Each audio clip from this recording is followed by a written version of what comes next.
नमस्कार। सीबीएसई संगीत में आपका स्वागत है और मैं हूं आपका ट्यूटर हिरेंद्र भारद्वाज। पिछले कुछ दिनों से मेरा सीपीयू खराब चल रहा था और इसी वजह से मैं आपके बीच में नहीं आ पाया। और आज का हमारा टॉपिक है सप्तक किसे कहते हैं और ये कितने प्रकार के होते हैं। ये टॉपिक विशेष रूप से बिगिनर्स के लिए है जिन्होंने संगीत सीखना अभी शुरू ही किया है या जिन्होंने +1 में म्यूजिक लिया है और उनके सब्जेक्ट की जस्ट स्टार्टिंग हुई है। तो आइए देखते हैं आज का टॉपिक सप्तक किसे कहते हैं।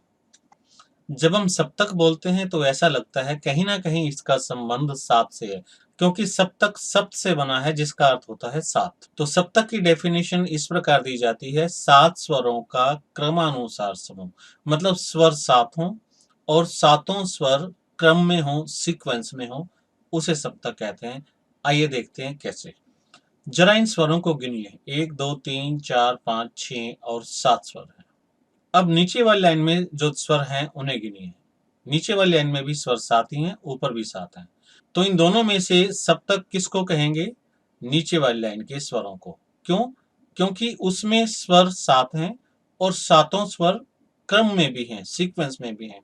ऊपर वाली लाइन में स्वर तो सात हैं लेकिन सातों स्वर सीक्वेंस में नहीं है। और मैंने आपको बताया था सप्तक के लिए दो कंडीशन है। नंबर 1, स्वर सात होने चाहिए। नंबर 2, सातों स्वर सीक्वेंस में होने चाहिए, क्रमानुसार होने चाहिए। तो 7 स्वरों के क्रमानुसार समूह को सप्तक कहते हैं। पिछले टॉपिक में मैंने आपको बताया था सा की आंदोलन संख्या 240 वाइब्रेशंस पर सेकंड, और जब अगला सा जोड़ दिया जाता है तो उसकी नंबर ऑफ वाइब्रेशंस ठीक डबल हो जाते हैं। मतलब 240 का दुगुना 480।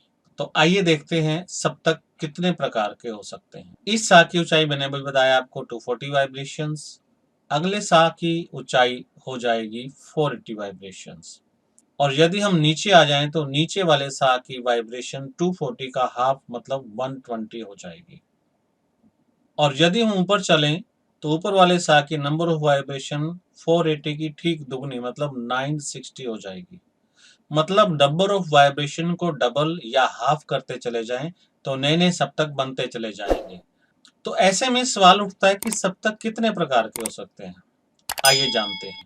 हम जानते हैं सा की ऊंचाई 240 वाइब्रेशन है, और अगर नंबर ऑफ वाइब्रेशन डबल कर दें तो अगला सप्तक बन जाएगा। अगला सा आ जाएगा 480, और डबल कर दें तो 960, अगला सा आ गया, एक सप्तक और बढ़ गया। और डबल कर दें फिर से तो एक सप्तक और बढ़ जाएगा, अगला सा 1920, फिर अगला सा 3840, फिर अगले सा की ऊंचाई 7680, और डबल कर दें तो 15360। ये सभी अलग अलग सप्तक बन गए। अब जरा नीचे आकर देखते हैं।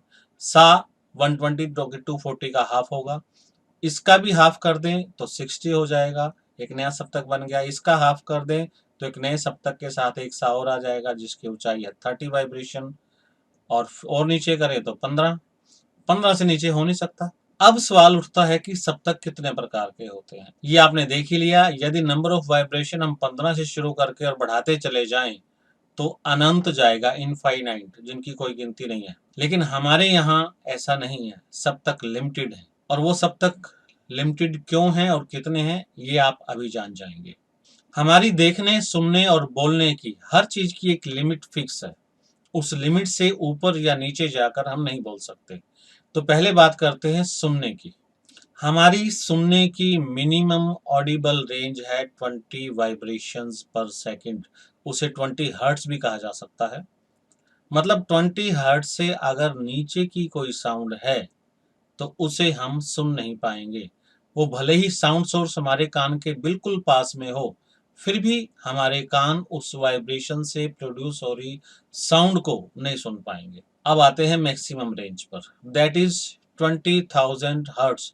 मतलब 20,000 वाइब्रेशंस से ऊपर की यदि कोई साउंड है तो उस साउंड को भी हमारे कान नहीं सुन पाएंगे। मतलब 19 हर्ट्ज और 21,000 हर्ट्ज की साउंड हमारे लिए यूजलेस है, उसे हम नहीं सुन सकते। और ये साउंड की ऑडिबिलिटी रेंज हर प्राणी में अलग अलग होती है। इस चार्ट में आप देख पा रहे होंगे ह्यूमन ऑडिटोरी फील्ड है 20 से 20,000 हर्ट्ज। हाथी उससे नीचे की साउंड भी सुन सकते हैं। कुत्ते और बिल्ली करीबन 30 हर्ट्ज से 40,000 हर्ट्ज तक की साउंड सुन सकते हैं। इसी तरह से बैट और डॉल्फिन करीबन 10,000 से लेकर 1.5 लाख तक की फ्रीक्वेंसी की साउंड को सुन सकते हैं। क्योंकि हम ह्यूमन हैं, इसलिए हम ह्यूमन की रेंज की बात करेंगे, that is 20 hertz to 20,000 hertz. आइए अब देखते हैं हमारी बोलने की रेंज।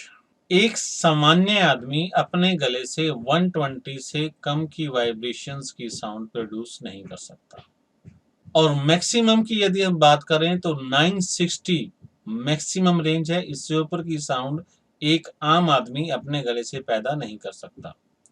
तो हमारे पास 120 से 240 तक का एक सप्तक बन जाता है, 240 से 480 का दूसरा सप्तक, और 480 से 960 तक का तीसरा सप्तक। इसमें हमारी मिनिमम और मैक्सिमम बोलने की रेंज आ जाती है।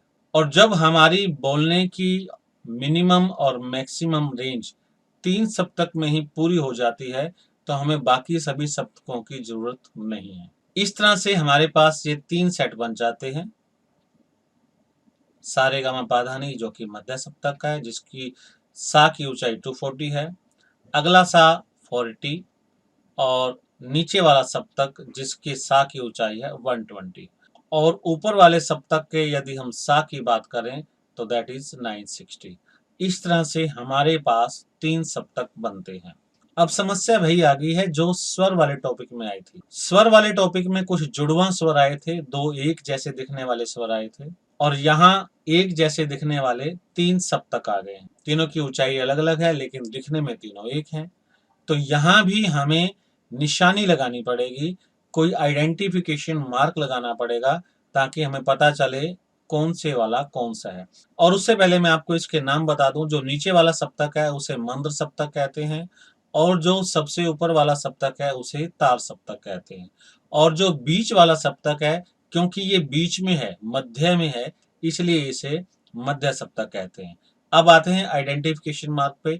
जो नीचे वाला सप्तक है उसके नीचे बिंदु लगा दिया ताकि वो अलग दिखे, और जो ऊपर वाला सप्तक है उसके ऊपर बिंदु लगा दिया गया।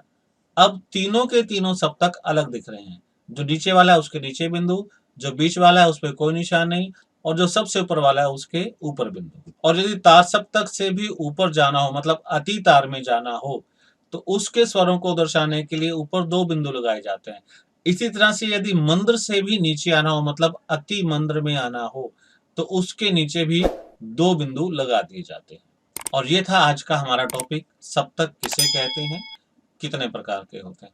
उम्मीद है आपको समझ में आ गया होगा।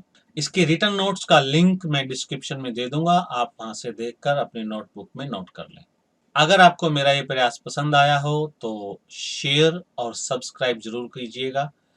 जल्द मिलते हैं अपने अगले टॉपिक के साथ। तब तक के लिए नमस्कार।